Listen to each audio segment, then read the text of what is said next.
Hi, Dr. Mario. How are you? Hi, Falgun. All good. And you? All good here too. Great. Great, great.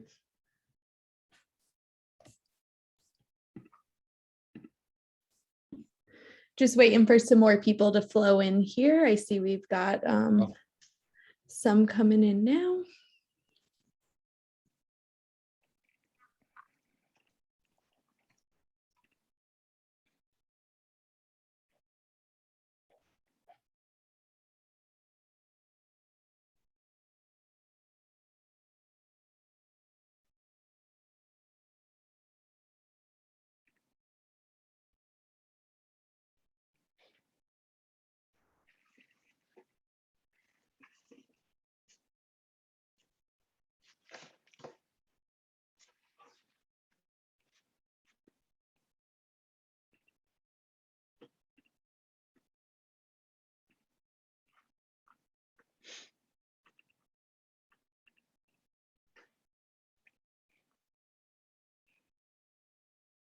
We'll give it another couple minutes and then I think Falcon, you can go ahead and take it away.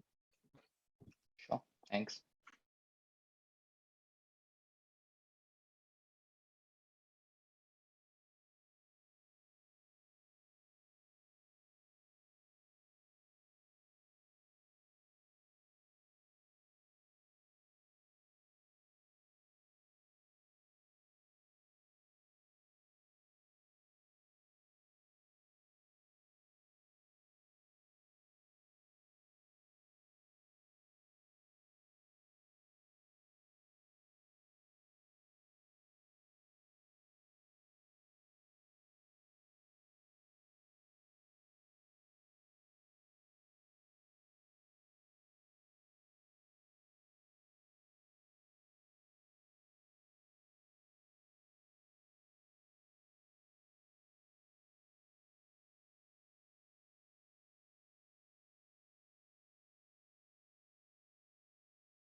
All right, I think we should be good to get started. We do have a fair amount of people and I think, as they trickle in, they'll catch up. And just so everyone knows, this webinar will be recorded, so we will have an opportunity to send it out following the live event in case anyone misses it.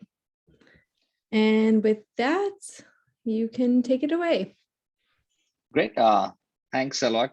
Just briefly introducing myself first. Hi, everybody. Thanks for joining the session. My name is Falgun Kompali, and I'm one of the co-founders of upGrad. So started this about 7 years back, along with Mayank and Ronnie, who are my other co-founders. And as some of you might know, upGrad is one of the largest online higher education platforms globally. And basically what we do is we work with universities and their faculty to help them with design, development and delivery of online programs. And these could be certificate programs, diploma, masters, and as we are here today to discuss, we also do doctorate programs online. While we talk more about upGrad and the learning experience and the differentiation, I think the most important thing for this session is that we have Dr. Mario with us, who is the head of SSBM. While you will hear a lot from me in general outside this webinar, we would like to take this opportunity to get the best use of Dr. Mario's time. Thanks a lot, Dr. Mario, for joining in. It will be great if you can briefly introduce yourself, the journey of SSBM for the audience here. You're on mute, Dr. Mario. Sorry, it's actually quite late here, so I'm a bit tired already. Nevertheless, I have a couple of slides to share, so if that's fine, it will be easier for me to talk up with the slides. I hope everybody sees the slides right now. So thanks, everyone. I don't know, I guess for most of you it's morning. For me, it's quite late in the night. So most of our learners today are from the US, yes. So it will be morning from them. Great, excellent. So everybody's fresh and with the coffee and ready to start a great day. So welcome to the Global DBA webinar, DBA program webinar, that a great program we are doing together in collaboration with upGrad. My name is Dr. Mario Silic, and I'll spend the next 10-15 minutes explaining you what the program is all about, what are some of the benefits of the program, who are the DBA students doing this program, and then we can open it up for the questions that you'll probably have. So just a few words about myself. This is my picture when I was younger. I'm the academic director of the DBA program. Actually, I created the whole DBA program in itself. So if something is wrong inside, I'm the one to blame. I have pretty important professional experience. I started and have a quite untypical path that I took. I started as an IT programmer, and then I grew up to hold different various positions in multinational companies like HP, Epson, Alcatel, Western Union, and I was doing also for spent 17 years of my life in France. I'm half French, half Croatian, and currently living in between Switzerland and Croatia. I got my PhD, so doctoral degree from the University of St. Gallen in Switzerland, and I'm still currently teaching various courses from cybersecurity to programming, to innovation management, strategy, and so on. So I'm pretty much this multidisciplinary head. And why I'm saying all of this, because most of our learners doing the DBA program are having pretty much the same background as mine. That is, they're working professionals. I think 95% or even more of the students doing the DBA doctorate program with SSBM Geneva and upGrad are working professionals. And I'll explain in a few minutes why that is so, why people choose to start this path. And what I can tell you already at this stage, the reason I did it at one point of my career, I wanted to have a backup solution or backup path or backup, whatever, name it, that along my professional experience that I teach at the same time in a university, in a school, in a, outside of my professional milieu. And that's what the whole point was about doing the doctoral degree, except the knowledge that I really wanted to acquire. And I warn you really at this stage that undertaking this journey is on one side not an easy step, but on the other side, it's quite important intellectual investment from your side. And that is pretty rewarding at the end of the day. And that's what a doctoral degree is all about. This is pretty higher level versus master level or MBA program, where there is a quite important journey to do it. And whether you like it or not, you are the only one having all the power to go till the end. So a few words about, just to finish up on this slide. I published quite a lot, so you have my Google Scholar profile on the slide. So if you want to connect or do something together, I'm always very, very open. And if some of you really decide to go for this, you'll discover that academic path, this academic journey is pretty much about the community, building up the community, networking with scholars of similar interests. And that's why I'm putting up my Google Scholar, because in the academia, what every scholar wants is to be cited, that the people cite his or her work, and that's the game of being cited. Yeah, so that's in short about myself. Now, a few more concrete words about SSBM. So we have currently 4 campuses.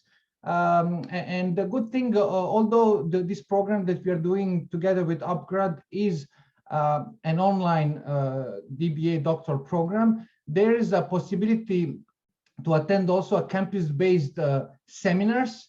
And I'll be doing one next week, actually, in Geneva. So you are obviously very free, and especially when the COVID hopefully will be gone soon, to attend some of these campus-based seminars, to meet, greet, and to network with other people of similar interests.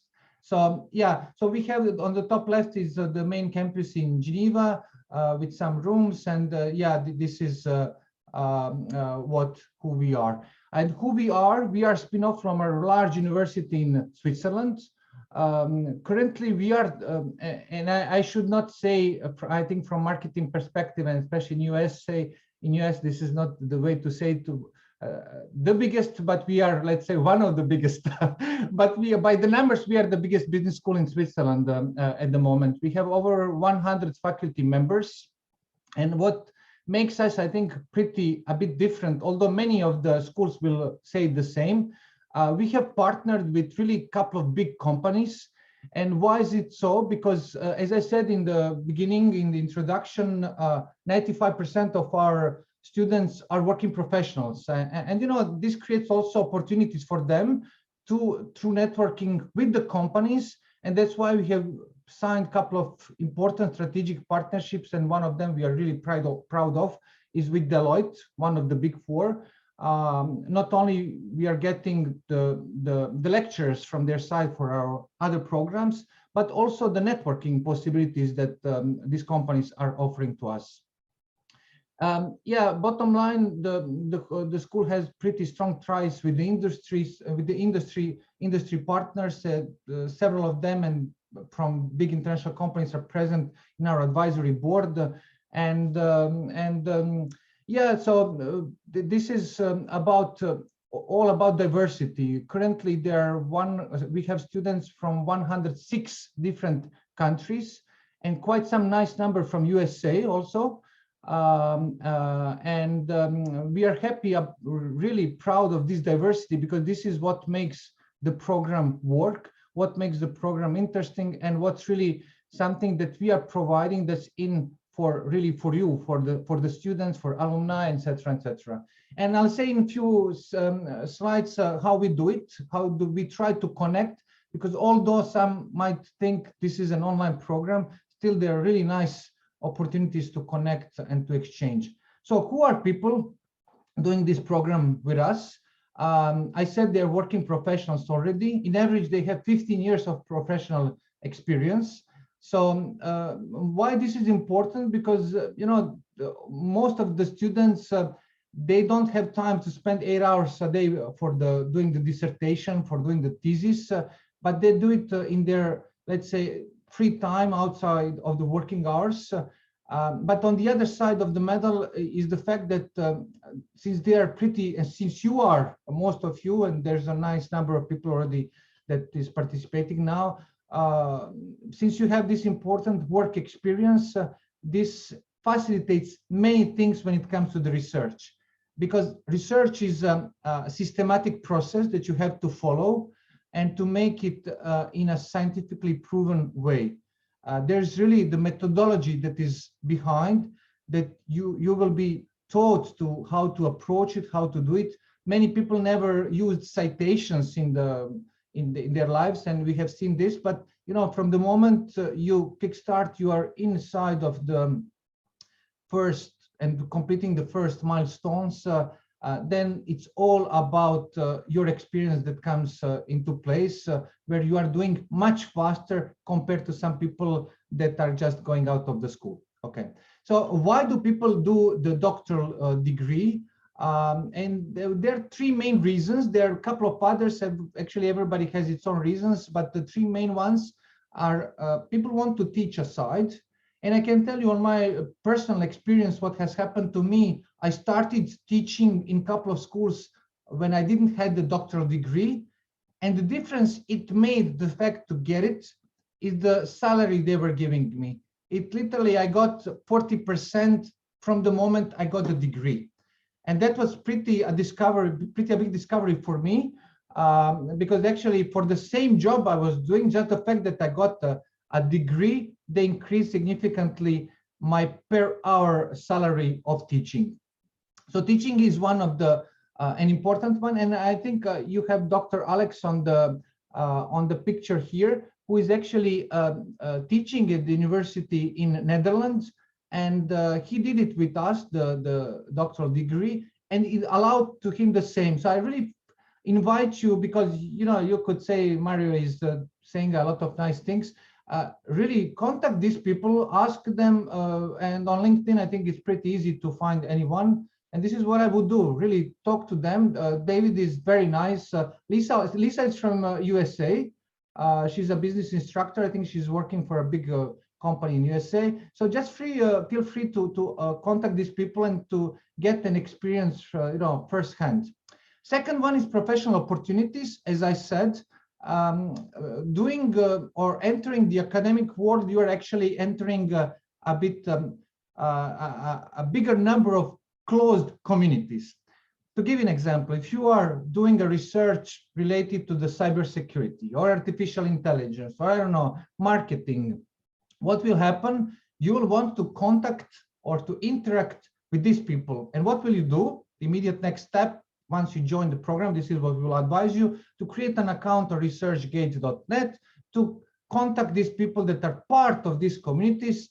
And this will, in few weeks' time, in few months, considerably extend your professional network.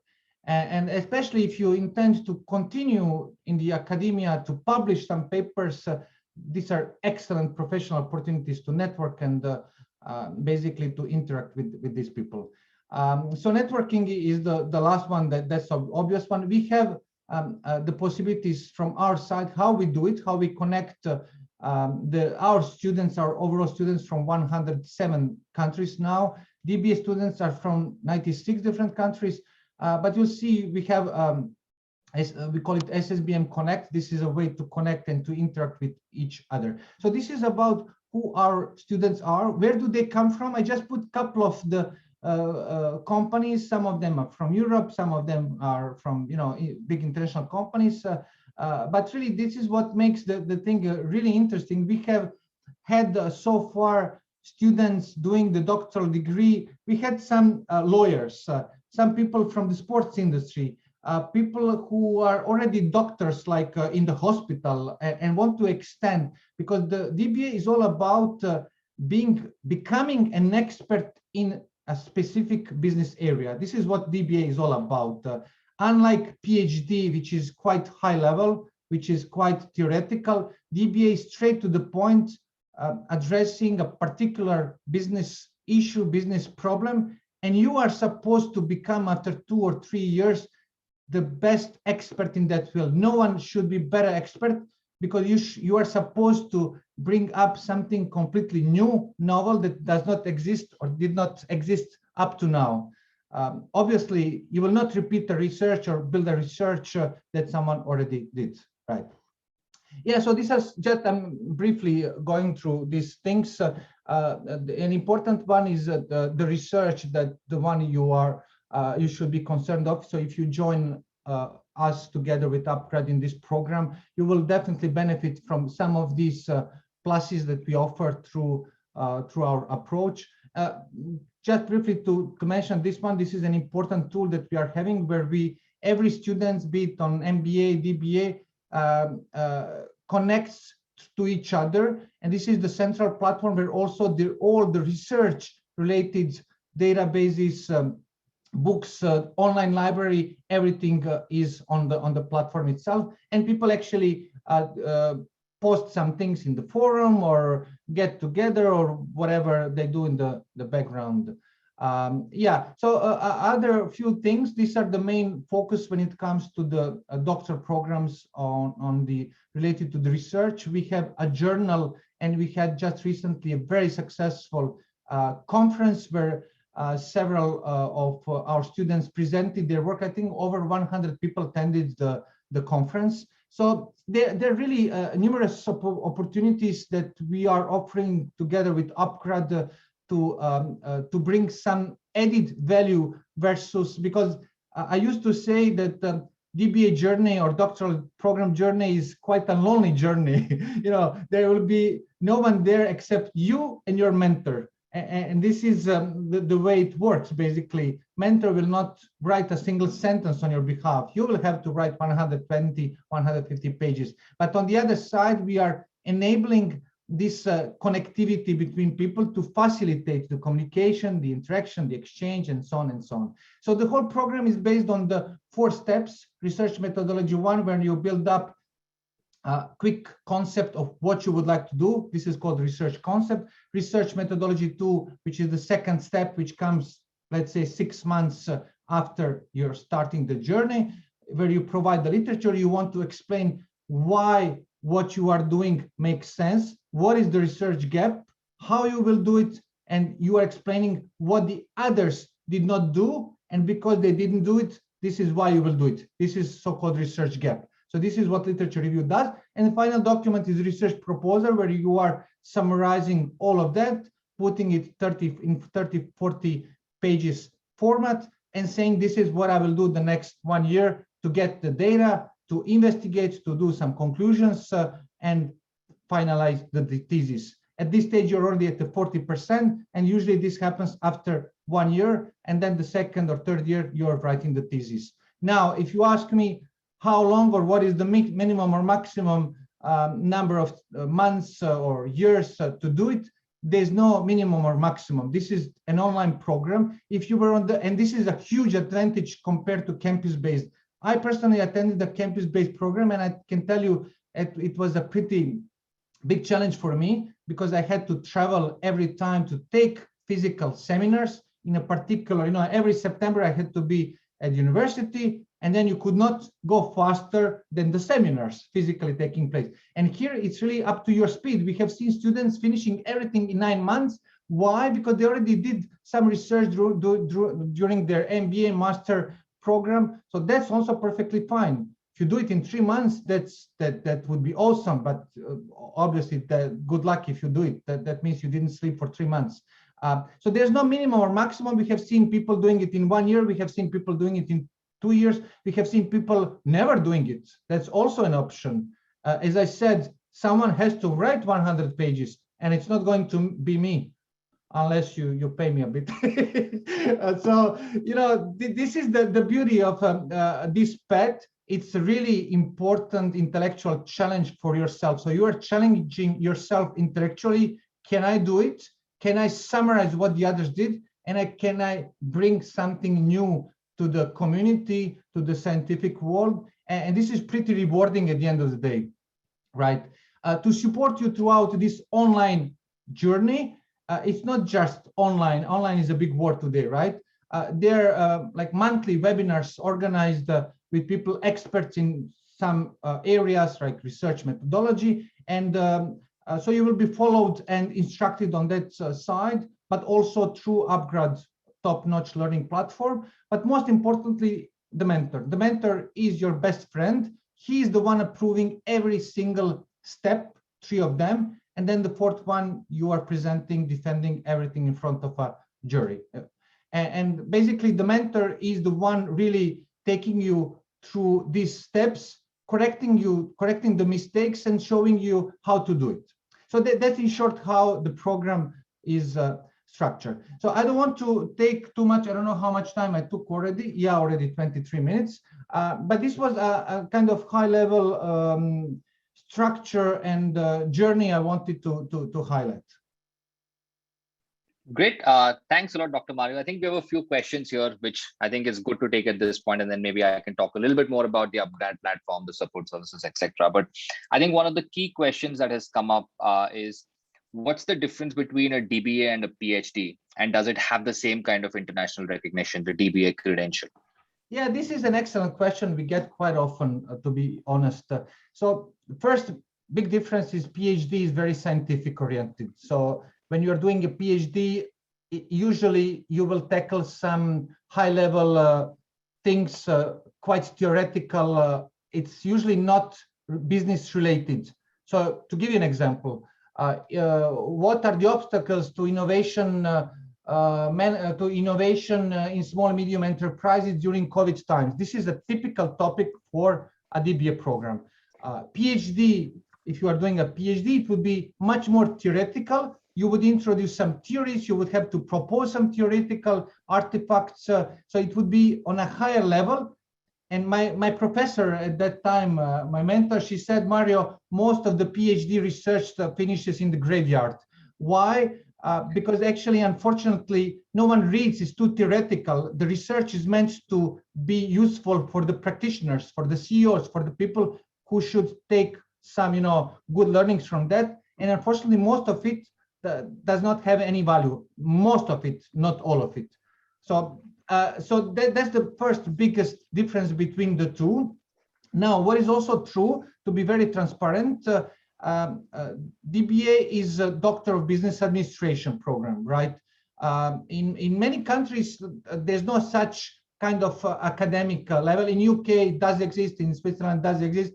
I'm not sure in France, So this is much more business related path, and in this academic, let's say, hierarchy, PhD is a completely different path.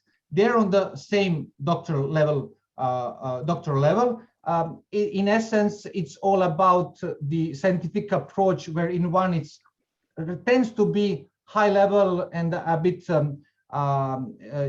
not straight to the point. The other one is much straight to the point, and we are sometimes, to be honest, refusing the topics from the students that are not business related. If there has to be some business component, there has to be something that is tangible and important. And sorry, I'm a bit long on this answer, but what is really important, what we advise, I think 80% of all students are doing some research where their company is concerned about.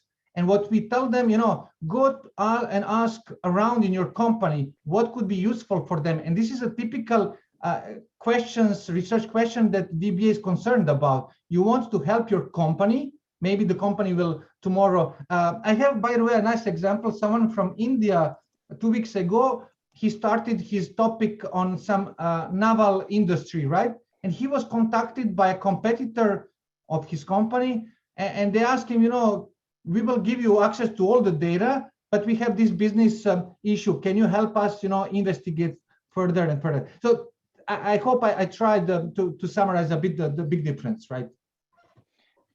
Absolutely. Thanks a lot, Dr. Mario. And just from my experience, right, working with universities across UK, USA, India, etc., DBA is an accepted credential, and most big universities in the UK and the US offer DBA programs for working professionals, which is either part-time or full-time. The difference between a DBA and PhD, as Dr. Mario mentioned, is more around PhD being theoretical research, and DBA generally trying to solve an industry problem where you pick up a certain live problem in your work and try and build deep expertise in that particular area. And it is globally recognized, as I said, because most universities that I've talked to across US, UK, which is a lot, and Europe, and even in the East, in India and Southeast Asia, offer DBA programs. Just one other question that has come in from Devdatta is, for both PhD and DBA, can we use doctors? After I finish the program, can I call myself Dr. Falgun? The answer is yes, but I'll let Dr. Mario also add to that. Yeah, definitely yes. The answer is very short. Yes. Now, important question, to be very transparent. If you ask me, is the DBA per se, like let's say you finish a DBA in UK, right, with the University of whatever, you have a DBA from University of, I don't know, Sunderland, and if you go to Australia, is Australia recognizing the DBA from UK? I will tell you, I don't know. You have to ask and the same is a PhD from New Zealand recognized in UK. Honestly, I don't know, it should be. But sometimes we get this kind of question, and we're very transparent on that. It's really up to you to check it out. We are not present in 200, neither is upGrad, so we cannot verify with the local authorities, right? Yeah, sometimes that's a great point, Dr. Mario, that local higher education regulators think of degrees differently. So just to give you an example, my wife has done her MBA from INSEAD, which is a full 1 year on-campus degree, and she has spent, I think, 100,000 euros doing that. My sister is currently doing her MBA at Oxford, and she's spending another 100,000 pounds finishing that, her MBA at Oxford in UK on campus. And both of them are not recognized in India as MBAs because they're 1 year degrees. Yeah, you see, typical example, yes. By the Indian higher education regulator. But that being said, the industry in India and globally obviously recognizes the INSEAD MBA and the Oxford MBA as world-class programs. So I think we need to make that differentiation. And if for whatever reason, local government approval is important for you, as Dr. Mario mentioned, it is definitely something that you need to check, because it's hard for us to see which part of the world is accepting this as an approved degree versus not. But just to add, so far, and that's important, none of our students had any problems ever. And to give a concrete example, this student from Netherlands is working for a University of Utrecht in Netherlands, if I'm not mistaken, and typically his DBA is recognized over there. But once again, as you pointed out, this is really a complex world we are living in, so it's impossible to say. I would never say yes. Definitely, it's really up to everyone to check. So next question is from Mr. Even. He has two questions. First is, what is the offline component that's there in Switzerland that students can have access to, be it in terms of seminars, graduation ceremony, etc., that students can potentially travel and attend?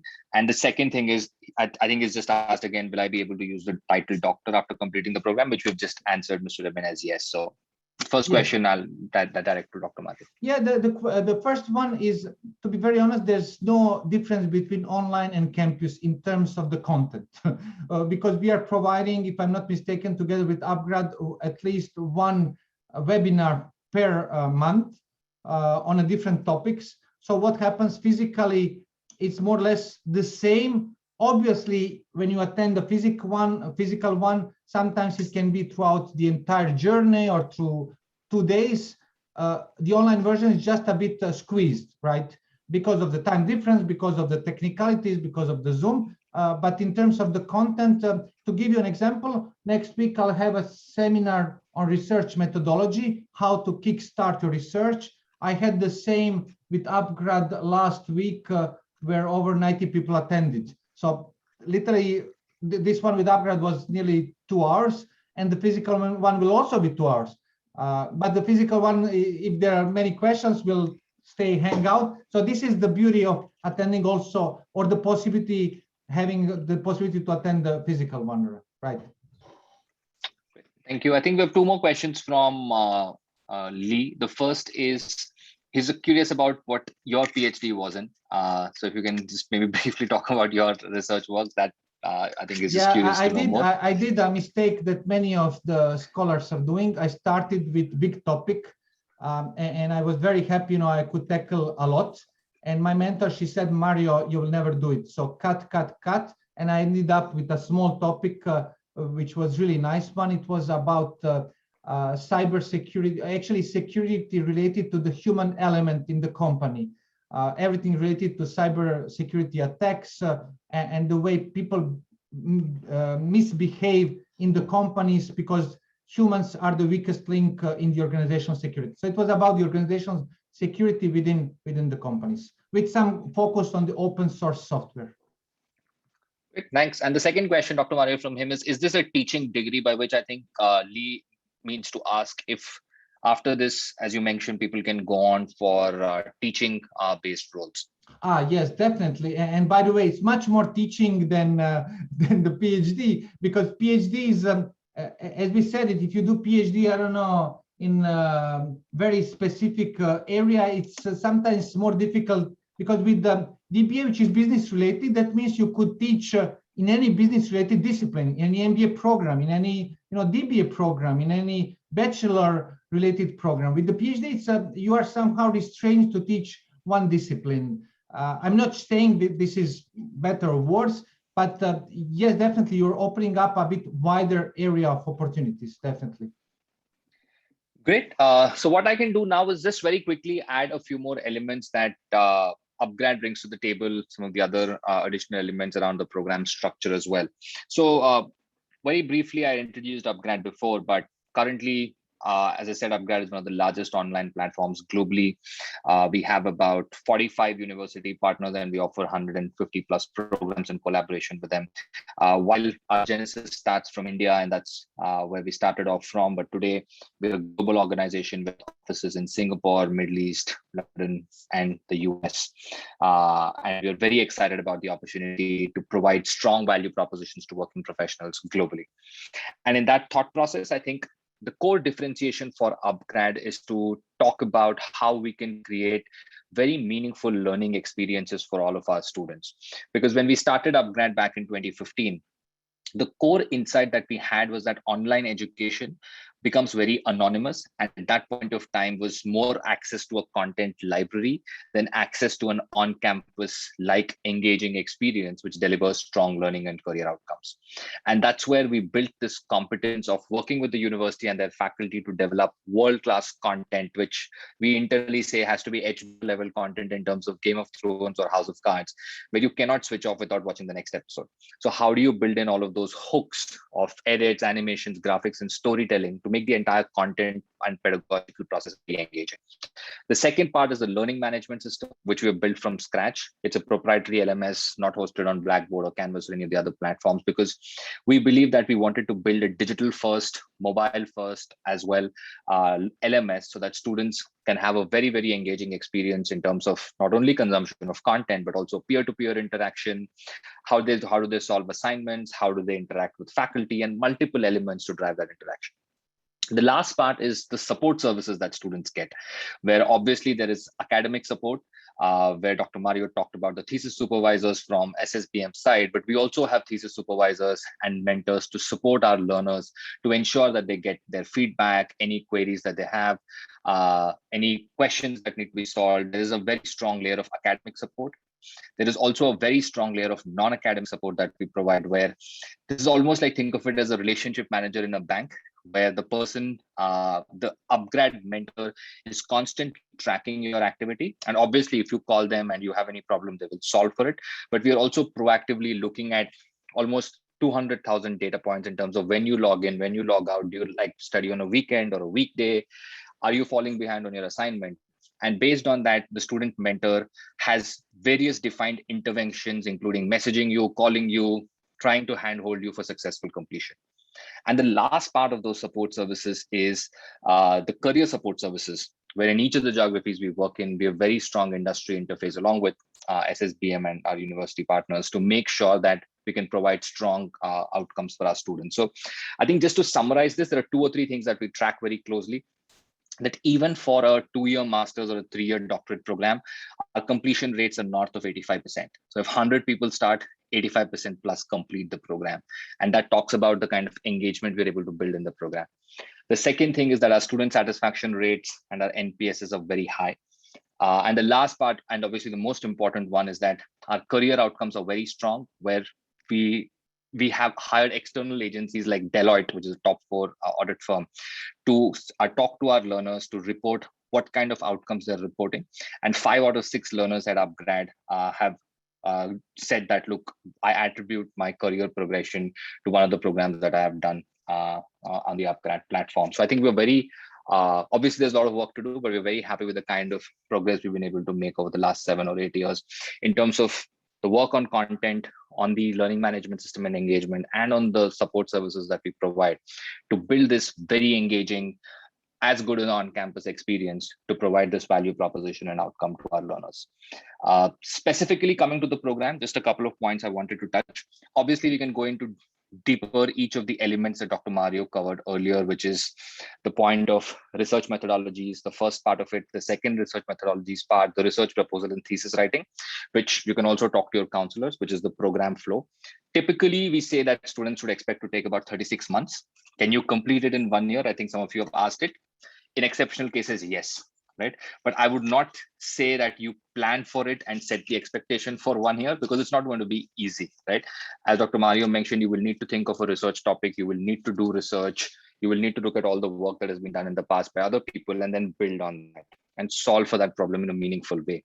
So while it's possible that you can even do it in 9 months, realistically, we see that people complete it anywhere between 2 to 3 years. So that's the time frame that you should set your expectation for. And obviously there are always exceptions at the lower end and at the higher end.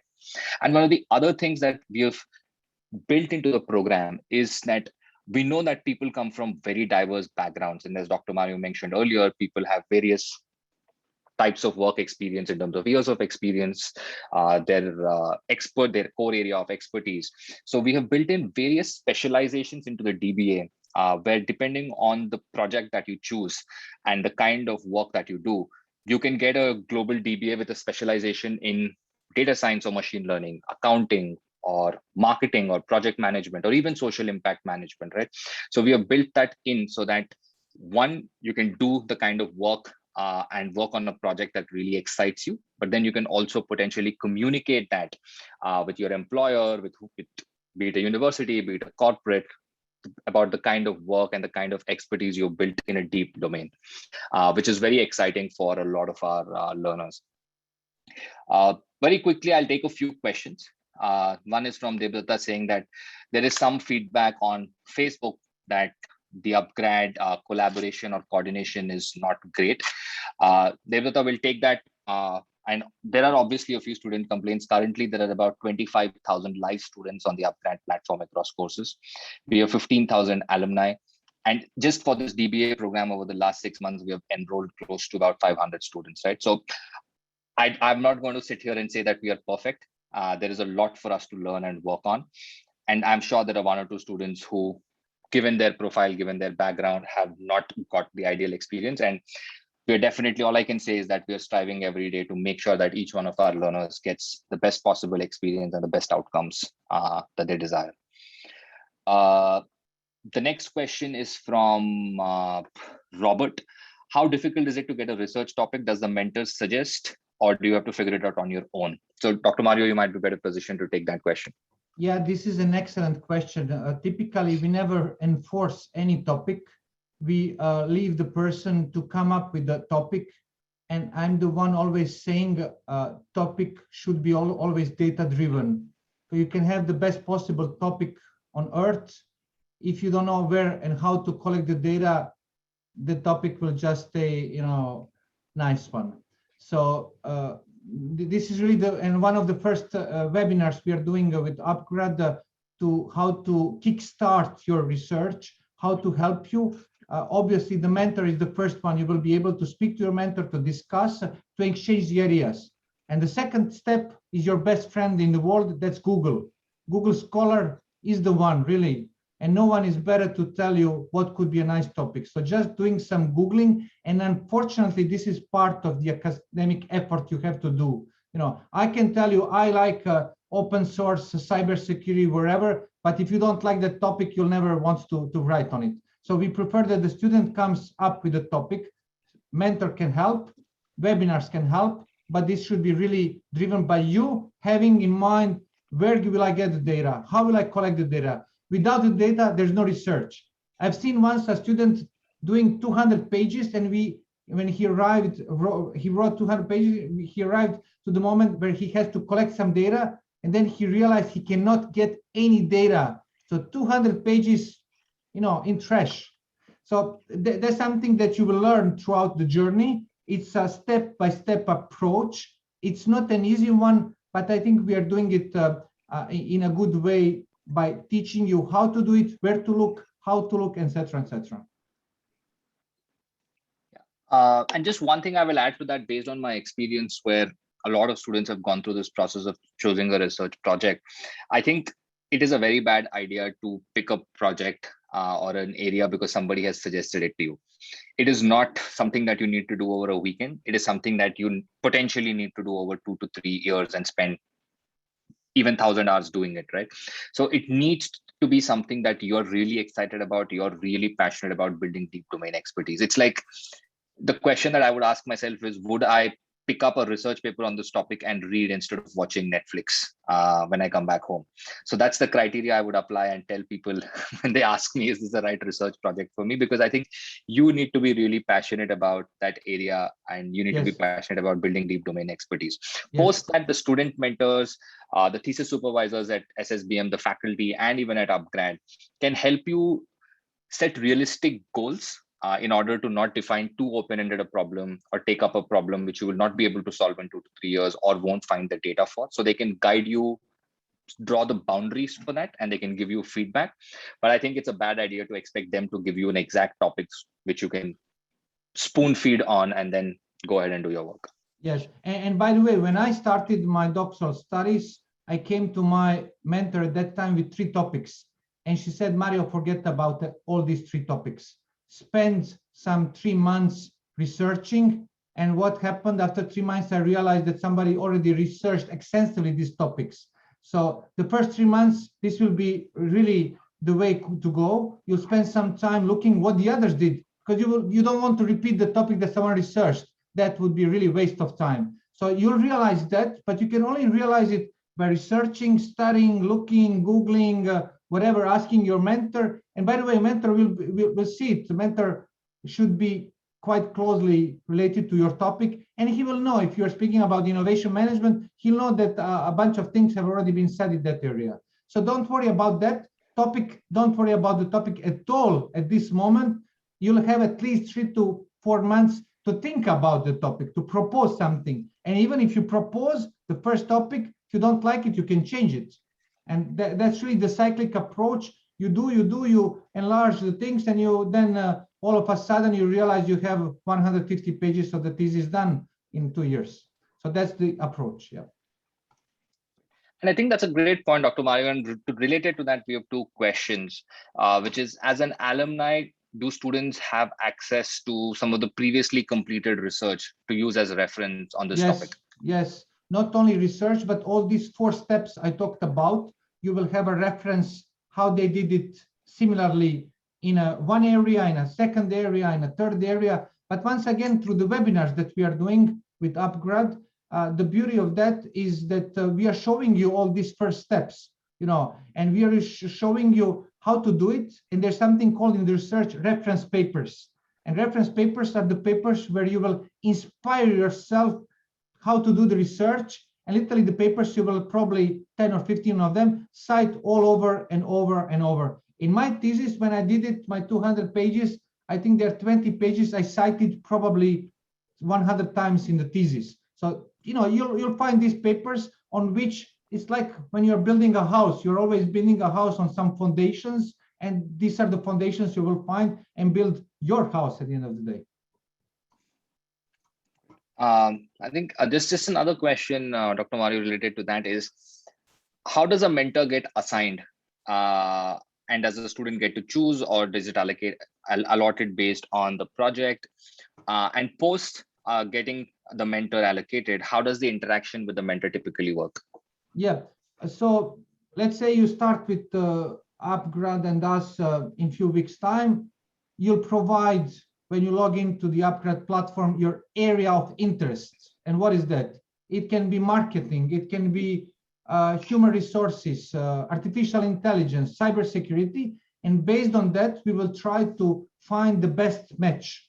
Someone who is expert in the research methodology, and possibly someone whose area of interest is the same, because mentor also wants to be interested by research. He wants eventually to co-publish with you, to be co-author. So this is the process, and this typically takes 2-3 weeks, right, to get a mentor. And then what happens, we are paying the mentor for all of his time. Obviously, you should use and abuse of his time. But if I'm mentoring also some students, but I tell them always, we can have a conference call every single day, but to say how is the family, how is the wife and the kids, they're all fine, Mentors should be there if you have some questions you want to clarify, if you want to do, if you need some guidance. But me as a mentor, I expect that you send me something. It's a kind of, you send me, I send you back. You send me, I send you back. This is a game of ping pong, basically, that you are doing. With some, honestly, with 40% of my students, I never have any kind of interaction. They just want to keep it by email. That's also fine. Some want immediately 5 days after to have a Zoom call. That's fine. So it's up to you to manage this relationship. I'm the mentor. I'm sitting here. I'm comfortable, having a small drink after this Zoom call. So it's up to you to call me and to tell me, what can we do? Let's do something. But don't, I'll be a bit mean now. Don't bother me if you didn't write any single sentence, or if you don't have any idea in mind what you would like to do. But once again, you are free to use and abuse of the mentor's time. We are paying them quite a lot. So you should do that. Great. That's very helpful. And I think finally, we have a question from Lee. Again, it's a very subjective question. I don't think there's an answer, but your guidance on this will be helpful, Dr. Mario, which is, how large is the final thesis and how many hours of research typically go into it, and how many hours a month is ideal? Yeah, I think one of the Nobel Prize winners, he did his thesis in 50 pages. So, you can do miracles in 50 pages, but you can write also a lot of, not to say the bad word, so it's not about the quantity, it's about the quality. Typically, it goes something between 120 and 160 pages. These are some, with references and everything. These are a typical size. But once again, if your topic, if you're writing about innovation management, which is a very broad topic, You can write 2,000 pages, obviously, but is it really necessary? So what I'm saying, it's really the quality that matters, not the number of the pages. But in average, 120 to 150 pages, what we are seeing. Great. And just to add to that, we have seen various students at upGrad do PhD, doctorate programs, and also even a master's do dissertation projects, right?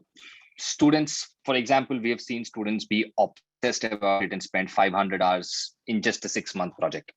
And people take it very seriously, do a lot of work. And because they are very serious about then doing a PhD after that on campus or something else, they want to publish a paper.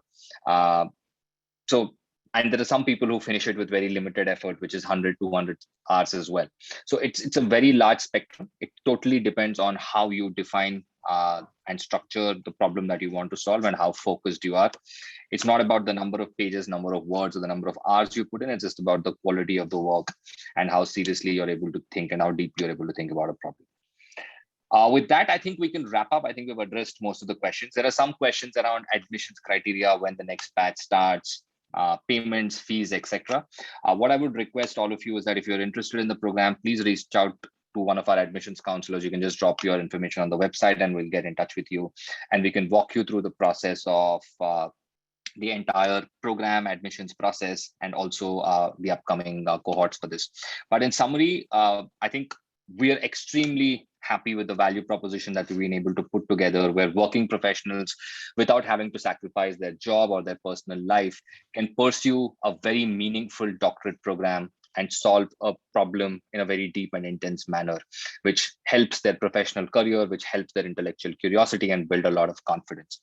And currently, we've already, as I said, over the last 6 to 12 months, enrolled more than 500 people in this program globally. And we also, with the support of SSBM and Dr. Mario, have thesis supervisors and faculty from across the globe for being assigned to these students as supervisors on the particular project that they want to solve.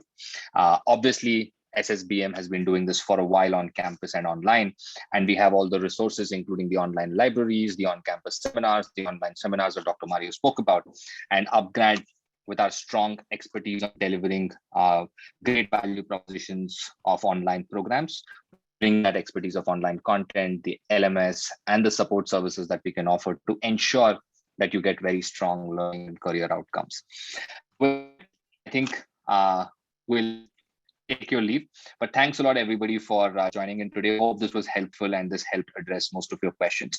As I said, any other questions, please feel free to reach out to one of our admissions counselors. You can leave your information on our website and we'll get in touch with you shortly, and look forward to seeing you as part of the program. And finally, I would like to thank Dr. Mario again for his time today and for joining us. Thanks a lot, Dr. Mario.